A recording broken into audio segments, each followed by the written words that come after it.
Muy bien, bueno, hermanos, si tienen sus Biblias, vamos a abrirlas a Primera de Juan. Primera de Juan. Hoy comenzamos un nuevo estudio, una serie nueva en la primera epístola de Juan y vamos a estar estudiando las epístolas del apóstol Juan, comenzando con la primera, segunda y tercera, son 3. Y por supuesto vamos a estar en estas epístolas por algún tiempo.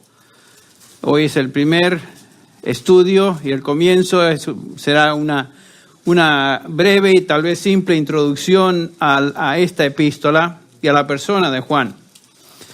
Cuando pensamos en el apóstol Juan, ciertas imágenes vienen a nuestra mente, ¿no es cierto? Especialmente si estamos acostumbrados a identificar a Juan con alguna de esas pinturas medievales.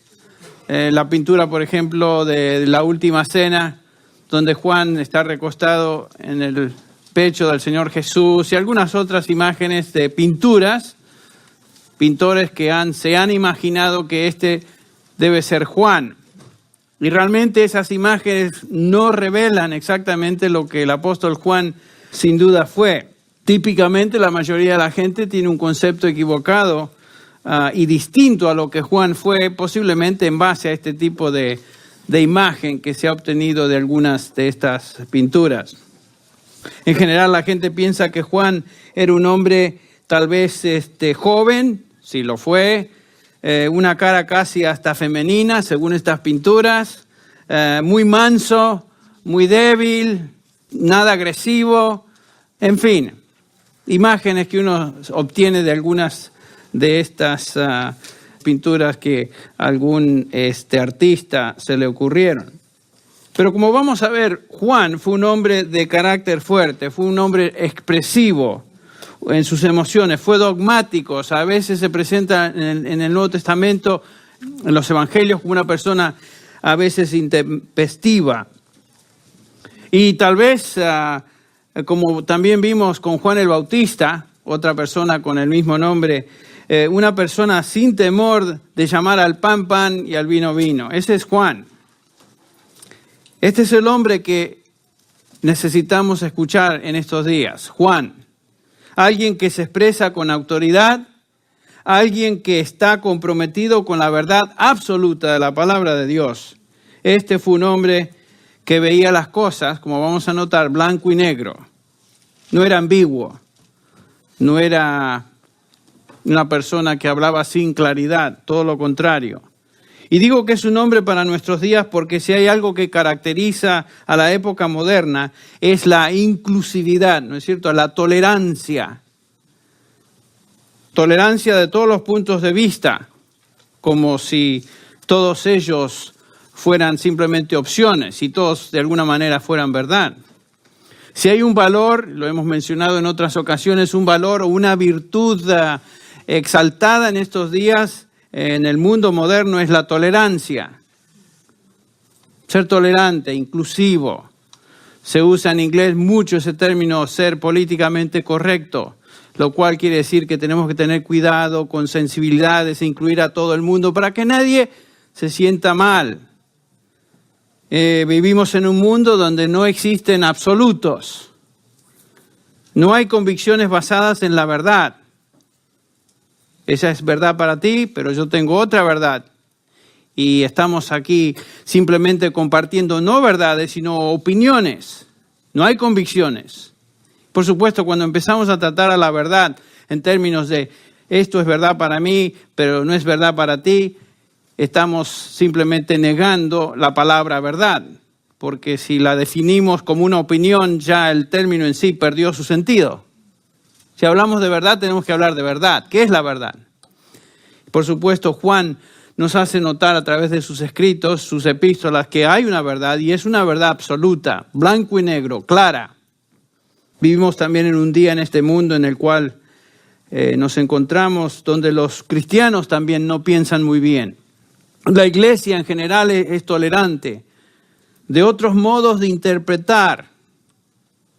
Hemos escuchado esta frase, bueno, esa es tu interpretación, pero mi interpretación o eso para mí quiere decir tal o cual cosa. aun cuando están hablando de verdades fundamentales del cristianismo. La iglesia moderna, por lo tanto, es inclusiva de muchos puntos de vista, tentativa en sus declaraciones, comprometedora y sin convicciones absolutas. ¿Y qué sucede cuando alguien habla en términos de esta es la verdad? Notaron que hay cierta incomodidad, un sentido de, bueno, esto me hace sentir mal. ¿Cómo es posible que alguien diga, esta es la verdad absoluta? Porque estamos influenciados, ¿verdad?, por el ambiente en el cual nos encontramos. Y esa actitud más o menos de dudas en términos de qué es la verdad en el ambiente normal de la sociedad, se filtra también al ambiente de la iglesia. Y tenemos temor, o muchos tienen temor de decir, esto es lo que la Biblia dice y esta es la verdad. Punto final. Se acabó. Hoy como nunca entonces necesitamos la voz autoritaria, clara del apóstol Juan. Y las epístolas de Juan proveen un poderosísimo mensaje para una generación de cristianos ambivalentes en sus creencias bíblicas. Si hay algo que caracteriza a Juan es su autoridad, su convicción. Juan escribe con un vocabulario simple, pero con una claridad y seguridad absoluta, es lo que vamos a notar. Me encanta leer las epístolas de Juan, porque no hay lugar a dudas en cuanto a lo que él nos está diciendo. En un mundo inseguro e impío, hoy necesitamos entonces claridad. El cristiano es un hombre que comienza sabiendo ciertas cosas con seguridad. Por ejemplo, ustedes recuerdan en ese pasaje en 1 de Juan 5:19, donde el apóstol nos dice, sabemos que somos de Dios. Noten la forma en que él se expresa. Nosotros como cristianos sabemos algo. Para empezar, sabemos que somos de Dios y que todo el mundo yace bajo el poder del maligno. Dos cosas con seguridad sabemos. Somos de Dios y vivimos en un mundo que no nos pertenece. Somos ciudadanos del cielo, no pertenecemos a este lugar. Sabemos a quién pertenecemos, somos de Dios. Aunque vivimos en este mundo al cual no pertenecemos, nuestra ciudadanía está en los cielos, como nos dice el apóstol Pablo. El cristiano, dice Juan, sabe quién es, a quién pertenece y a dónde va. Eso lo vamos a notar a través de toda la epístola. La primera epístola y también la segunda y tercera. El cristiano no es una persona que anda en busca de la verdad. No estamos buscando la verdad, sino que hemos encontrado la verdad. Y el cristiano sabe quién es la verdad. ¿Quién es esa verdad? El Señor es la verdad. ¿Dónde se encuentra la verdad de Dios? En su palabra. Y Juan hace claro esas afirmaciones. El cristiano no es una persona entonces que tiene conclusiones tentativas, sino que conoce ciertas cosas con seguridad absoluta.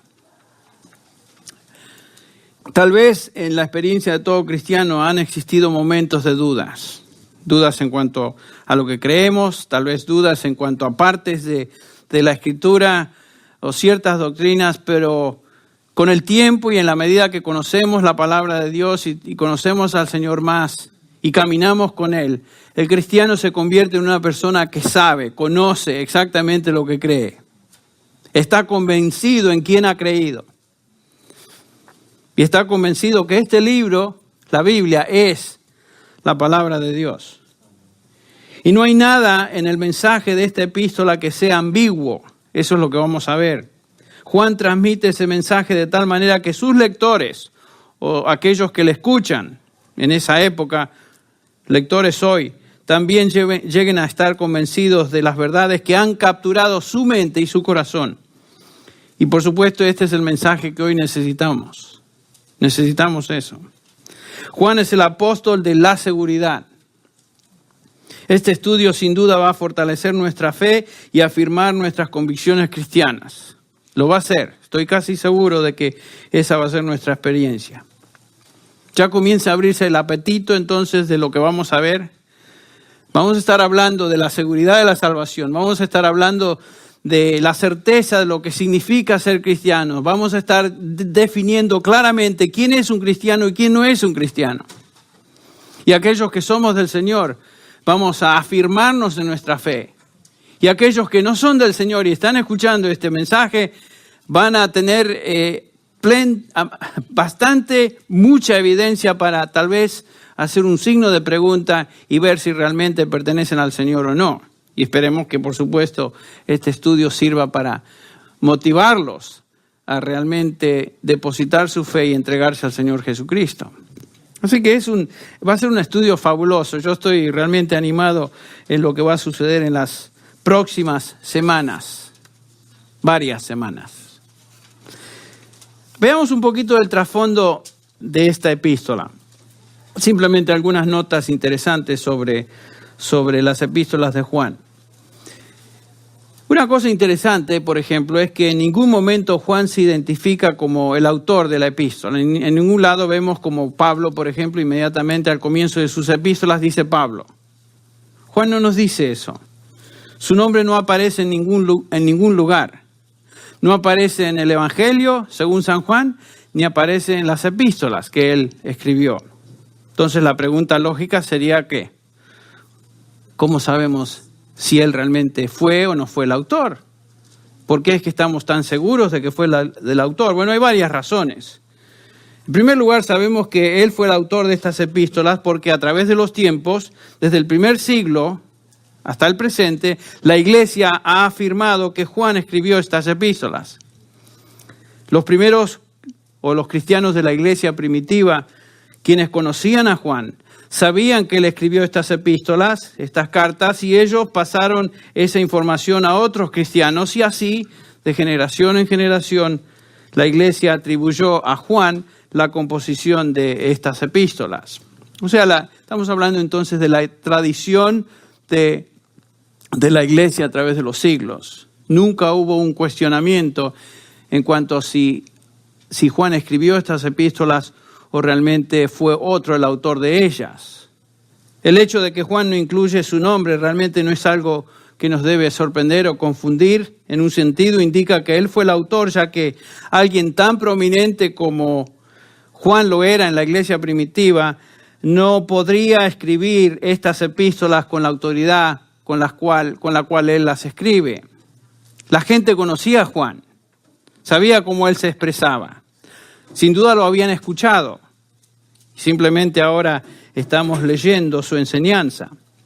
La evidencia histórica demuestra que Juan escribió estas epístolas y el Apocalipsis al final de su vida. Eso me llamó mucho la atención desde que lo supe hace no mucho, un par de años atrás, tal vez un poco más. Juan ya era un ancianito cuando comenzó a escribir, posiblemente cuando tenía entre 80 y 90 años. Y por supuesto sabemos que él posiblemente murió cuando tenía 96 años. O sea, no con certeza, pero estamos hablando de esa edad. Así que todavía tengo un par de años para seguir su trayectoria. Juan tampoco menciona su nombre en el Evangelio, como ya lo mencioné. No aparece en ningún lado. Dice el Evangelio según San Juan, pero eso no fue algo que él escribió. Es algo que la Iglesia ha atribuido a través de los siglos también. Él usa frases descriptivas acerca de su persona. ¿Notaron en el Evangelio? Él, por ejemplo, se refiere por ejemplo, el discípulo a quien Jesús, ¿qué? Amaba. Y sabemos que ese era él. Usa otras expresiones, otras frases a través de su Evangelio. Particularmente cuando él aparece en la escena o es parte del evento que se está describiendo. Pero por alguna razón, posiblemente yo lo atribuyo a que él era una persona, cuando escribió estas epístolas, una persona humilde, una persona que había aprendido humildad. Y posiblemente ni siquiera quiere incorporar su nombre en su escrito. Lo cual para mí es un indicio de que era una persona humilde. El lenguaje que Juan usa tanto en el Evangelio como el lenguaje que él usa en las epístolas es un lenguaje en griego muy similar, lo cual también nos indica que ambos o ambas, tanto las epístolas como el Evangelio, tienen el mismo autor. el mismo vocabulario, la misma forma de expresión, el mismo tipo de griego para ese entonces. Entonces estamos hablando del mismo autor. Ambos, el Evangelio según San Juan y las epístolas, revelan algo interesante también, que ambos escritos, o ambos tipos de literatura, están tratando de combatir una incipiente herejía que más tarde se convirtió en lo que se conoció como el gnosticismo. Entonces Juan está combatiendo tanto en el Evangelio como en primera, segunda y tercera de Juan esa herejía. La vamos a notar, lo vamos a estar notando esto a través de nuestro estudio. Entre el año 90 y 95, Juan, cuando escribe estas epístolas, se encuentra en Asia Menor, se encuentra en Éfeso, y era tal vez el encargado de las iglesias en esa área, lo que hoy es Turquía. Posiblemente Juan supervisaba la iglesia de Éfeso, que había sido establecida años atrás por ¿quién? ¿Quién fue Pablo? Acuérdense que Juan fue el último de los apóstoles, todavía con vida, el más viejito. Todo lo que sabemos es que él murió de viejito, no fue martirizado como la mayoría de los apóstoles. En el año 95, Juan fue condenado a morir en el exilio en una isla mediterránea que se conoce con el nombre de Patmos, fue en esa isla donde recibió él la revelación del Apocalipsis, posiblemente en el año 96. Y fue su último escrito, y él definitivamente fue el último de los autores bíblicos. Con Juan se acabó la revelación, se acabó lo que Dios revelaba, y él fue el último autor bíblico. Entonces Juan se encuentra en Éfeso cuando escribe esta epístola, fue antes de su exilio, por supuesto. Juan está escribiendo en un contexto que era el cumplimiento realmente de una profecía que el apóstol Pablo había hecho. Esa profecía se encuentra descrita en el libro de los Hechos. Por lo general no pensamos en el libro de los Hechos como un libro profético, no lo es un libro histórico, pero en ese libro, en el capítulo 20, versículo 28 al 32, el apóstol Pablo dice algo muy interesante. Él llama, ustedes se acuerdan a los ancianos de la iglesia en Éfeso, los reúne allí en Mileto, a unos kilómetros de Éfeso, y les dice lo siguiente: tened cuidado de vosotros y de toda la grey en medio de la cual el Espíritu Santo os ha hecho obispos para pastorear la iglesia de Dios, la cual Él compró con su sangre. Sé que después de mi partida vendrán lobos feroces, aquí comienza la profecía, y que no perdonarán al rebaño. Y que de entre vosotros mismos se levantarán algunos hablando cosas perversas para arrastrar a los discípulos tras ellos. ¿Cómo es que Pablo sabía esto? Bueno, obviamente Dios se lo reveló a través de su Espíritu. Por tanto, dice Pablo, estad alerta, recordando que por 3 años, de noche y de día, no cesé de amonestar a cada uno con lágrimas. Ahora, noten lo que dice, a la luz de lo que viene, os encomiendo a Dios y a la palabra de su gracia, que es poderosa para edificaros y daros la herencia entre los santificados. Pablo está advirtiendo a estos líderes de Éfeso que falsos maestros vendrían y tratarían de introducir, o no solamente tratarían, sino que lo hicieron, introdujeron cosas perversas, dice él, falsa doctrina, mentiras diabólicas, y el único propósito no era para enseñar la palabra de Dios, sino que era para arrastrar discípulos tras ellos. Esa es una característica singular de un falso maestro. Un falso maestro trata de conseguir aquellos que le sigan, discípulos tras él. Y por supuesto esta profecía se cumplió. Años más tarde, y aun cuando el apóstol Juan está escribiendo esta epístola de Primera de Juan, maestros se levantaron, contaminaron las iglesias de Asia Menor con esta herejía que ya mencionamos, esta herejía que recién comenzaba a formarse como lo que más tarde se conoció como gnosticismo. Y vamos a hablar acerca de esta herejía en el transcurso de nuestro estudio. Estos hombres, los falsos maestros, cuestionaban todo lo que era fundamental al cristianismo. Cuestionaban las doctrinas fundamentales del Evangelio, cuestionaban la deidad del Señor Jesucristo, cuestionaban quién era realmente un cristiano, y se habían infiltrado en la iglesia, acuérdense. Para la mayoría de los creyentes genuinos, de repente no se daban cuenta, no pudieron distinguir. De repente aparecen estos individuos, ¿se acuerdan? Pablo dijo, de afuera y de adentro se levantarán y comienzan a enseñar doctrinas totalmente contrarias a la revelación que el Señor Jesucristo había dado a sus apóstoles. Y por supuesto el propósito era destruir al rebaño, causar todo tipo de duda y problema y traer discípulos tras sí. Y Juan entonces tiene que confrontar a estos herejes con un mensaje claro, un mensaje dogmático, un mensaje absoluto, que es justamente lo que un hereje necesita conocer y la iglesia necesita conocer cuando está siendo bombardeada por falsa doctrina.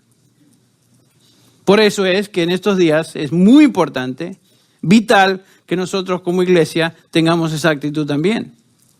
Que enseñemos la palabra de Dios con precisión y en una forma autoritaria dogmática.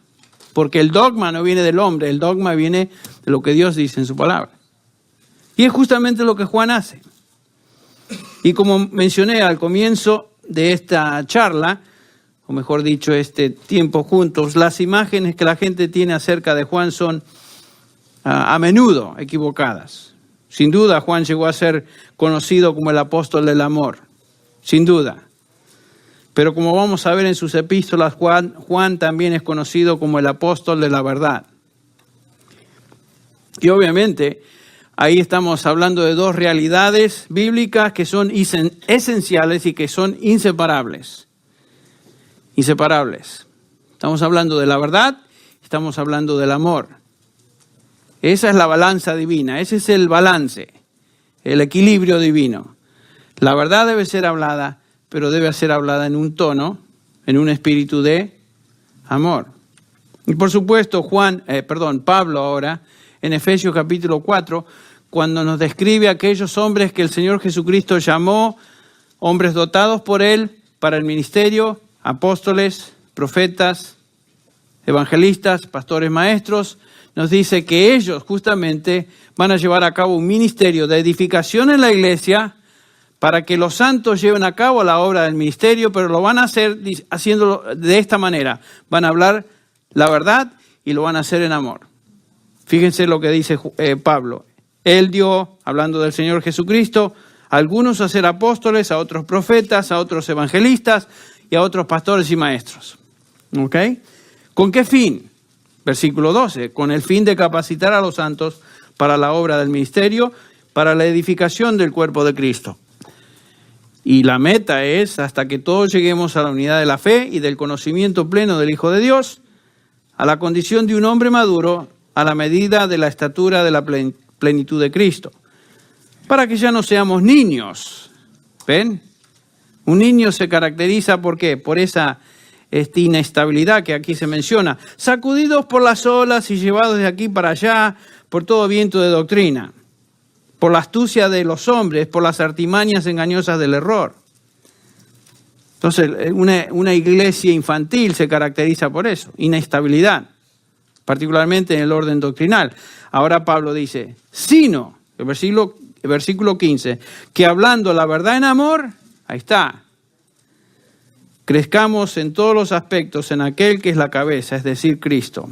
Estos hombres que el Señor Jesucristo dio a su iglesia tenían que proclamar la verdad y tenían que proclamarla en amor. Sin ambivalencia, sin temor, pero con autoridad. Y el ministerio se lleva a cabo teniendo en cuenta como prioritario entonces la proclamación de la verdad de Dios en un espíritu de verdad, y ese es el balance. No es suficiente tener amor y abandonar la verdad, ni tampoco es suficiente proclamar la verdad fríamente sin amor. Por un lado, muchos hablan del amor sin tener en cuenta la doctrina. ¿Han escuchado ustedes frases como que la doctrina es muerta, que la doctrina es simplemente palabra. Lo que aquí nos interesa es el amor, amarnos unos a otros. Bueno, eso es importante. El Señor nos dice que nos amemos los unos a los otros. Pero la doctrina es fundamental, fundamental. No puede haber realmente amor genuino sin una doctrina, sin una verdad declarada, una verdad que se encuentra en la palabra. No es cuestión de hablar del amor y de la doctrina como si ambas realidades se contradijeran la una de la otra. No se contradicen en la Escritura. El amor sin la verdad no es amor bíblico, no es amor genuino, sino es un sentimentalismo tolerante y un sentimentalismo superficial. Es decir, yo te amo en Cristo, pero nunca enseñas. ¿Qué estás diciendo? Bueno, es algo sentimental. Es imposible amar genuinamente sin hablar con la verdad. Imagínense decirle a un hijo, estaba pensando en esto esta tarde, que yo le diga a mi hijo, o a nuestros hijos cuando están creciendo, cómo los amo, cómo los quiero, y no les enseño nada de aquello que los va a proteger. Un chico de 3 años, ¿cómo te quiero? Y estamos enfrente a una calle llena de tráfico. ¿Cómo te amo tanto? Haz lo que quieras. Si quieres cruzar, anda, cosa tuya. Si yo amo a mi hijo, lo voy a amar y lo voy a instruir y lo voy a proteger y lo voy a proteger de todo aquello que es dañino para él. Un padre que ama, una madre que ama es justamente una persona que advierte, una persona que enseña, una persona que instruye a sus hijos. Aquellos que dicen que aman a sus hijos y le dan todo lo que quieren, realmente los están odiando porque salen de esa manera. Salen rebeldes sin causa, salen con todo tipo de problemas. Y estamos viviendo las consecuencias de una generación donde padres de familia le han dado a los hijos todo lo que querían y cómo salieron. Es una generación de gente totalmente torcida, rebelde, perversa. Eso no es amor. Entonces, no es suficiente tener amor y abandonar la verdad, ni tampoco proclamar la verdad fríamente sin amor. Es lo que estamos diciendo. Entonces, el ministerio debe incluir ambas realidades para que tenga impacto. Y como ministros del Señor, cada uno de nosotros en una manera somos ministros del Señor. Buscamos conocer la verdad de Dios como Él la ha revelado en su palabra y buscamos amar como Cristo amó. Y esta mixtura es crítica y el Señor desea eso de cada uno de nosotros, sus hijos. Ahora, el Señor Jesucristo fue un ejemplo perfecto de este balance. Y por supuesto, Juan en el Nuevo Testamento, como el discípulo amado del Señor, quien tuvo una relación estrecha con su Señor, una relación especial. Acuérdense que Juan fue uno de los 3. Juan, Jacobo y Pedro, uno de los 3 del trío aquel íntimo del Señor. Y posiblemente Juan entre los 3 todavía una relación muy especial. Era el más joven del grupo. Y por supuesto este Juan con el tiempo aprendió y tuvo ese balance. Pero no siempre fue así, fíjense. Juan no fue tan amoroso, ni tan balanceado, ni tan equilibrado en sus años mozos, como lo fue ya en su vejez. Cuando él comenzó su carrera como discípulo del Señor, él y Jacobo, su hermano, fueron llamados por el Señor. ¡Ay, qué muchachos tan lindos! Tan pasivos. ¿Qué nombre les dio el Señor? Hijos de trueno. Imagínense, si el Señor Jesucristo te llama hijo de trueno, no eres tan pasivo que digamos.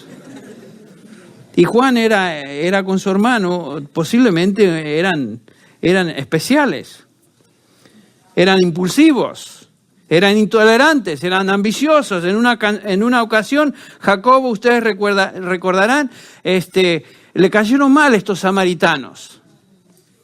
Y ahí demostró su amor evangelístico. Señor, que pidamos fuego del cielo y que queme a toda esta gente. Quémalos.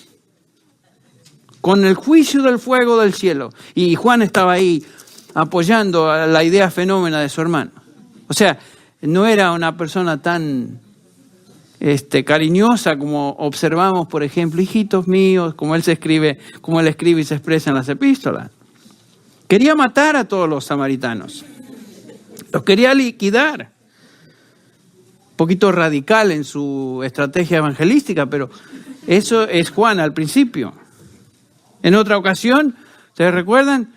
Los dos ambiciosos y su madre apoyándolos. Se acerca la madre de estos dos y le pide al Señor Jesús: Señor, tengo una petición, fácil, tú lo puedes hacer. Mis dos hijos me están apoyando en esto. ¿Cuál era la petición? Que los dos tengan un lugar de honra y privilegio en el reino. Dos cositas, uno a tu derecha y otro a tu izquierda. Todo lo que pido. Imagínense al Señor del universo, Rey de Reyes, con sus dos secretarios ahí. Eran ambiciosos. Y por supuesto Juan no estaba diciendo, no, mamá, por favor, no. Él estaba ahí primero en la fila, a ver si caía en la petición. Por ahí, quién sabe, a lo mejor el Señor les concedía eso. Egoísta el tipo, ¿no? Por supuesto. Ahora, en Marcos 9 tenemos una narración que fue un evento singular en la vida de Juan. Este es Marcos 9, comenzando con el versículo 6, dice: 6 días después Jesús tomó consigo, aquí está el grupito íntimo, consigo a Pedro, a Jacobo y a Juan, y los llevó aparte solos a un monte alto. ¿Y qué pasó? Se transfiguró delante de ellos. Acá tenemos el monte de la transfiguración. Y sus vestiduras, las vestiduras del Señor, se volvieron resplandecientes, muy blancas, tal como ningún lavandero sobre la tierra las puede emblanquecer. Debe haber sido una cosa impresionante. Y se les apareció Elías junto con Moisés y estaban hablando con Jesús. ¡Oh! Qué evento, qué situación, pero sin comparación. En el versículo 7, continuamos leyendo: entonces se formó una nube cubriéndolos y una voz salió de la nube que decía, ¿se acuerdan? Este es mi Hijo amado, a él oíd. Bueno, Juan, su hermano y Pedro tuvieron el privilegio de observar con sus propios ojos una muestra de la gloria de Dios en su Hijo Jesucristo. Impresionante. ¿Se imaginan? Y tal vez esto provocó a que los tres, sin duda ya conocemos algo de Juan y su hermanito, que los tres se sintieran un poquito especiales. Sí lo eran. Aparentemente eran algo especial para el Señor. Porque no invitó a todos, solamente a ellos tres. Y leemos ya al final de ese capítulo 9, en el versículo 33, lo siguiente: llegaron a Capernaum, y estando ya en casa les preguntaba, como si él no supiera, les hace la pregunta nada más. Sabemos que el Señor conocía lo que estaba pasando. ¿Qué discutíais por el camino? A ver, ¿qué es lo que estaban hablando mis queridos discípulos? Particularmente Juan y Jacobo y Pedro. ¿Qué es lo que...?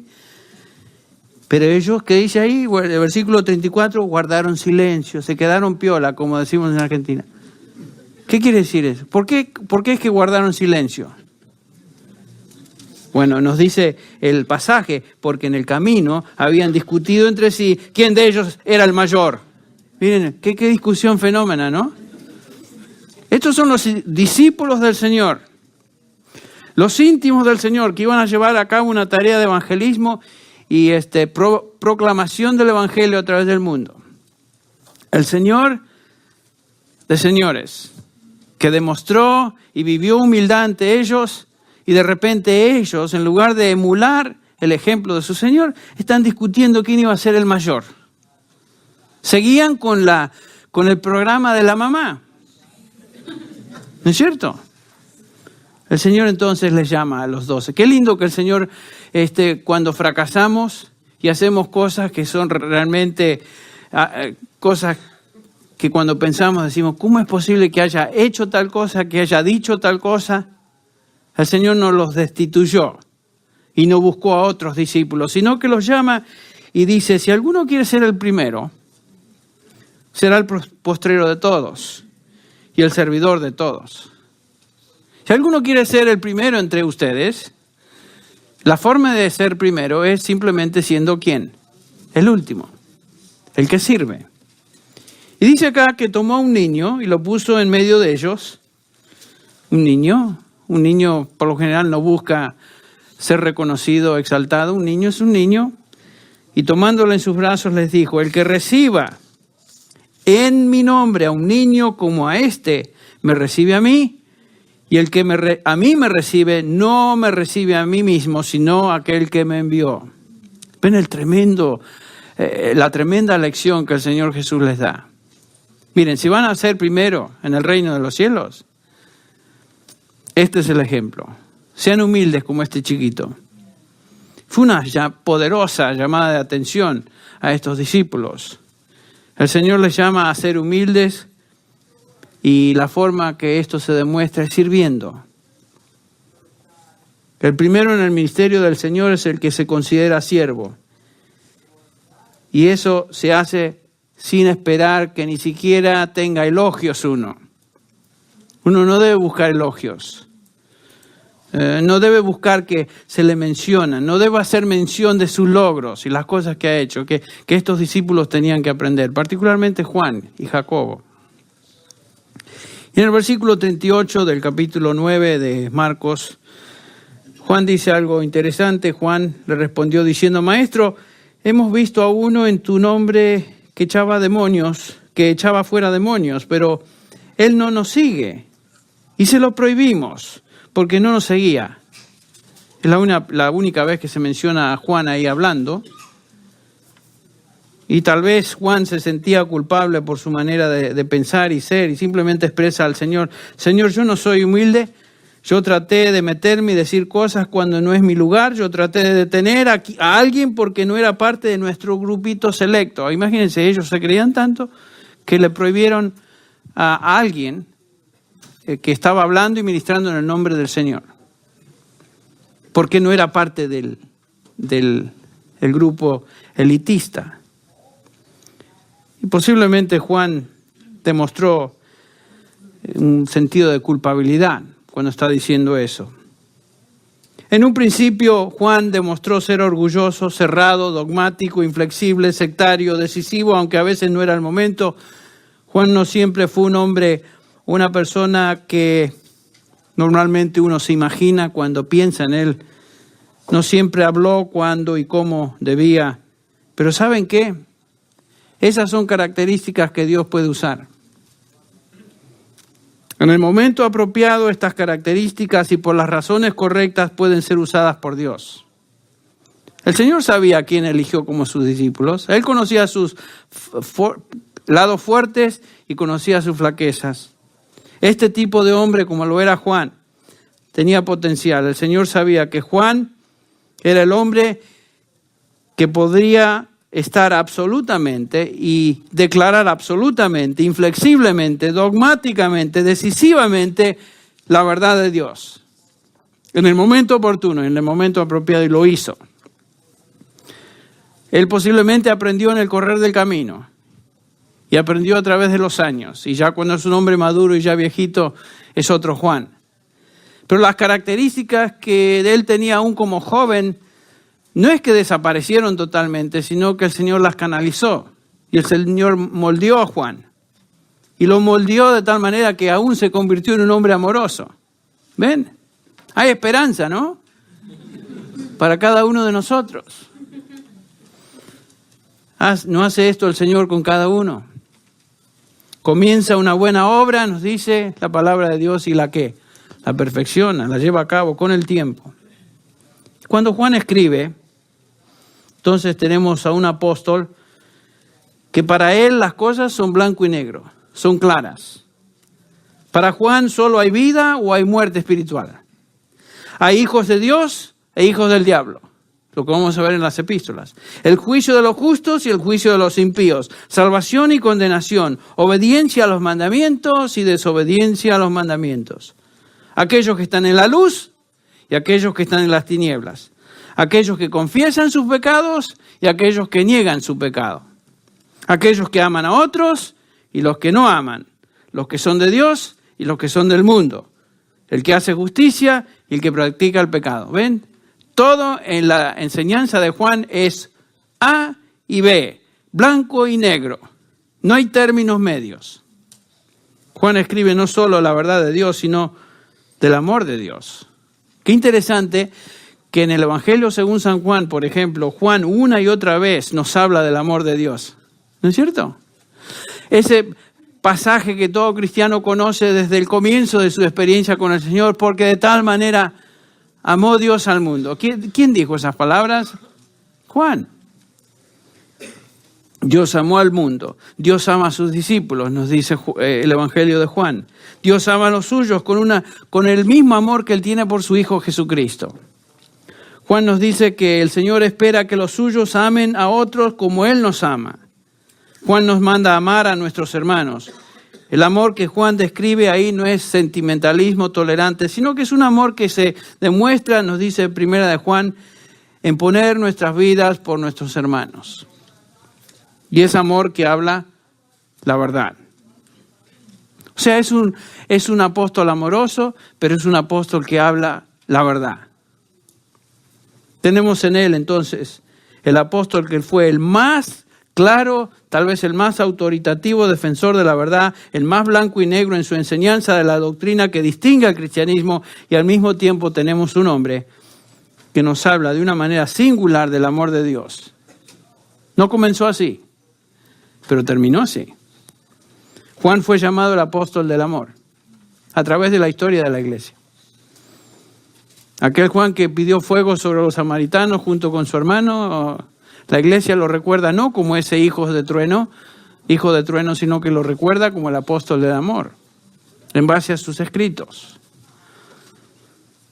Qué tremenda, impactante combinación, la verdad y el amor. Hoy día se piensa que si alguien afirma la verdad de la palabra de Dios sin ambigüedades y la proclama con absoluta autoridad, tal persona no tiene amor o le falta el amor. Eso no es lo que encontramos en la Escritura. Entonces, al estudiar esta epístola, ¿qué es lo que vamos a aprender? ¿Qué resultados podemos esperar? Bueno, el apóstol Juan nos contesta estas preguntas por medio de sus 3 objetivos que él tiene en escribir su primera epístola. 3 objetivos, solamente los vamos a mencionar hoy. Lo primero que podemos esperar es que en medio de cualquier situación en la que nos encontremos, Dios quiere que tengamos gozo. Fíjense. Primera de Juan 1:4, el primer objetivo de la epístola, nos dice lo siguiente: estas cosas os escribimos para que vuestro gozo sea ¿qué? Cumplido. No es solamente conocer cierta información, no es simplemente conocer la verdad, sino que junto con ella experimentar la verdad, el gozo, mejor dicho, que la verdad produce. Cuando uno conoce la verdad de Dios y está convencido de eso, eso produce gozo interno. Y es lo que Juan quiere enseñar. Y por supuesto, él aprendió esto de su Señor.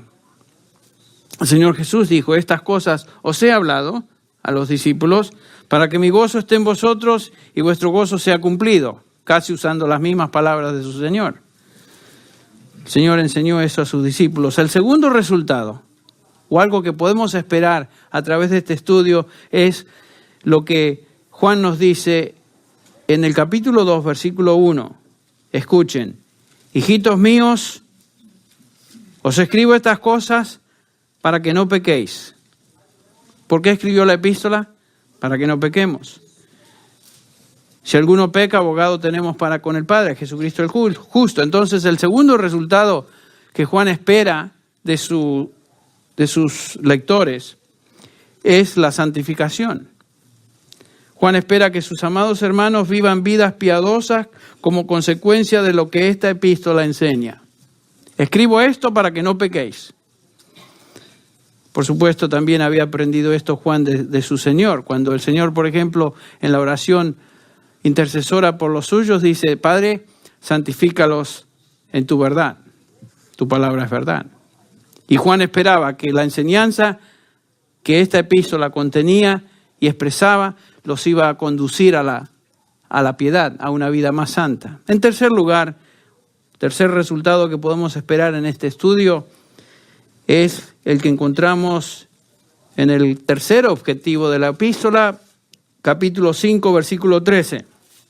Otra vez repite Juan: Estas cosas os escribo a vosotros que creéis en el nombre del Hijo de Dios. ¿Para qué?